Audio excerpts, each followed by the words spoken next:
আমি একজন কর্মজীবী নারী। আমি বিবাহিত। আমার 2টা সন্তান আছে। আমার বর্তমান বয়স এখন 34 বছর। আমি এবং আমার স্বামী দুইজনই বিসিএস অফিসার। ঘটনার সূত্রপাত বিয়ের পর থেকেই। আমি আমার হাজবেন্ডকে পছন্দ করেই বিয়ে করি। আমরা দুইজনে প্রেম করি নাই, তবে আমার হাজবেন্ডকে পছন্দ হওয়াতে আমি আমার ফ্যামিলিকে জানাই। আমার হাজবেন্ডের বাবা ছিল না, ছোট ছোট 3 ভাই বোন, তারাও পড়াশোনা করত। আমার হাজবেন্ড স্টুডেন্ট লাইফ থেকেই টিউশনি করে সবার খরচ চালাতো।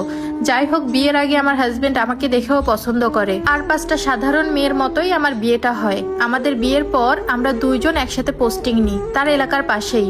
আমি তখন প্রায় 35,000 টাকার বেতন পেতাম এবং আমার হাজবেন্ড প্রায় 40,000 টাকার কাছাকাছি বেতন পেত। আমার একটা ছোট ভাই আছে, পড়াশোনা করত। মাঝে মাঝে তাকে কিছু টাকা হাত খরচ দিতাম। তাছাড়া বাকি আমার সব বেতন আমি আমার শ্বশুর বাড়িতে খরচ করতাম। প্রতি মাসে প্রায় 30,000 টাকার বেশি আমি আমার শ্বশুর বাড়িতে দিতাম। বিয়ের কয়েক মাস পর আমার হাজবেন্ড আমাকে না জানিয়ে বড় একটা লোন করে। লোনটা করা ছিল মূলত গ্রামে আমার শ্বশুর শাশুড়ি ননদরা যে ঘরটাতে থাকতো ওই ঘরটা মেরামত করার জন্য। প্রতি মাসে কিস্তি ছিল 27,000 টাকা। এই টাকাটা আমার হাজবেন্ড আমার ঘাড়েই চাপায়। যেহেতু আমার বাড়তি কোনো খরচ ছিল না, তাই আমার বেতন থেকে প্রতি মাসে যেভাবেই হোক আমি 27,000 টাকা কিস্তি পরিশোধ করতাম। আর আমার হাজবেন্ডের টাকায় মোটামুটি আমাদের ঘর ভাড়া, খাওয়া দাওয়া খরচ, বাড়তি যে খরচটা ছিল এটাই চলতো। তারপরে ওই টাকা থেকে তার ভাই বোনের পড়াশোনার খরচ, মা বাবার হাত খরচের টাকাও দিত। মানে মোটামুটি বেশ কষ্টই হচ্ছিল।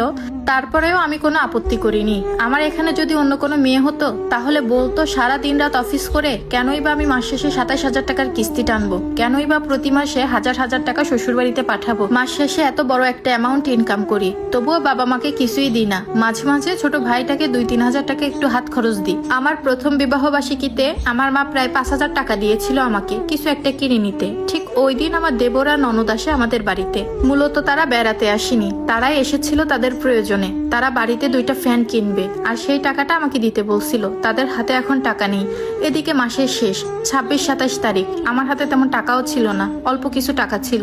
তারপরও আম্মার দেওয়া সেই 5,000 টাকা আমি তাদের দিয়ে দিই ফ্যান কেনার জন্য। যাই হোক, এগুলো তেমন বিষয় না। কিন্তু সংসারের প্রথম দিক থেকেই আমার স্বামী আর শাশুড়ি একসাথে খুদ ধরতো।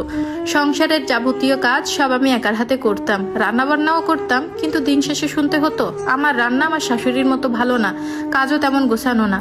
যদিও এসব কথা আমি আমার মাকে কখনো বলিনি, কারণ নিজের পছন্দে বিয়ে করেছিলাম। এরপর বিয়ের প্রায় 8 বছর কেটে গেছে। আমার 2টা ছেলে মেয়ে আছে। আমার ছেলের বয়স 6 বছর আর ছোট মেয়েটার বয়স 3 বছর। এদিকে আমার দেবর ননদ বড় হয়েছে, তাদেরও বিয়ে হয়েছে, সংসার হয়েছে। কিন্তু আমার স্বামী এখন আর আমার সংসারে কোনো খরচ দেয় না।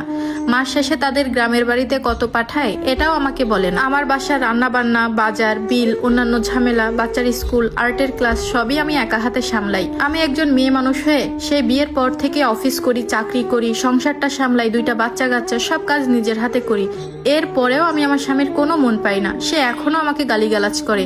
এত শিক্ষিত হয়েও তার ভাষা যে এত নোংরা, তার গালি দেওয়ার একটাই কারণ, তার মায়ের মতো কেন রান্না হয় না। আমার শাশুড়ি ছিলেন গ্রামের মানুষ, সবসময় পাটায় পিষে মশলা বেটে তারপরে রান্না করত।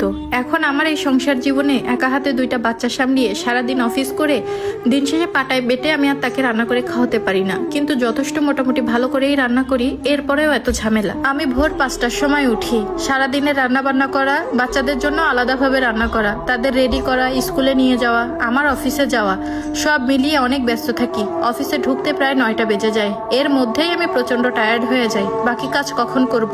অফিস থেকে ফেরার সময় বাচ্চাকে নিয়ে আসা, আবার বাজার করা, বাচ্চার পড়াশোনা, সব মিলিয়ে আমি এখন ক্লান্ত। আমার ছোট মেয়েটা হওয়ার আগ থেকেই আমার হাজবেন্ড রুম আলাদা করেছে। সে একদিনও বাচ্চা পালেনি। আমি 2টা বাচ্চা একা হাতে পেলে জব করে এখন খুব ক্লান্ত। আমার হাজবেন্ড মনের ভুলেও আমাকে কখনো সাপোর্ট করে না, বরং খোঁটা দেয়। তো সেদিন রেগে আবার বললাম, তোমার যখন রান্না নিয়ে এতই সমস্যা, গ্রামের মেয়ে দেখে একটা বিয়ে করে নাও, সারাদিন বাসায় থাকবে, মজার মজার রান্না করে খাওয়াবে। আমি অফিস থেকে বাসায় আসি 5টায়, আমার হাজবেন্ড আসে 6টায়। সে এসেই টিভি ছেড়ে দেয়, মোবাইল নিয়ে বসে, কখনো বাচ্চাদের ধরে না।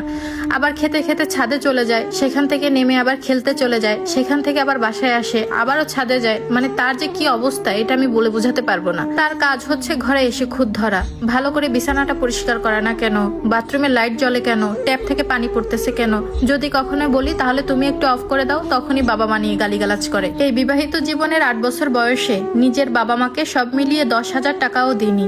বছরে 2টা ঈদ, এর ভেতরে মাত্র একটা ঈদে আমি বাবা মাকে কাপড় চোপড় কিনে দিই।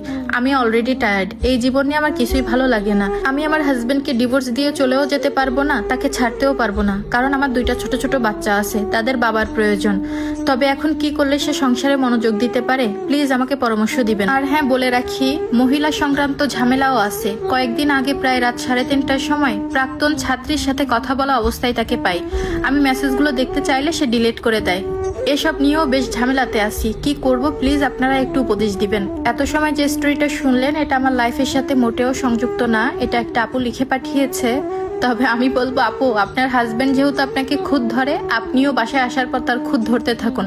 জাস্ট এটা ফান করে বললাম। তবে আমি যে কথাগুলো বলবো আপনার জন্য, এই যে প্রতি মাসে 20-30 হাজার টাকা শ্বশুর বাড়িতে এখন ব্যয় না করে, এখন অন্তত নিজের জন্য ভাবুন, নিজের পেছনে খরচ করুন, নিজেকে সাজান, দেখবেন হাজবেন্ড আর বাহিরে পরকিয়া করবে না। যেহেতু 2টা বাচ্চা হয়ে গেছে, একটু মানে কি বলে ওইটাকে, আকর্ষণ কমে গেছে আর কি, হতে পারে এরকম। আর হচ্ছে নিজের বাচ্চাদের নামে কিছু টাকা গচ্ছিত রাখুন, এটা আপনার ইন ফিউচারে কাজে দিবে।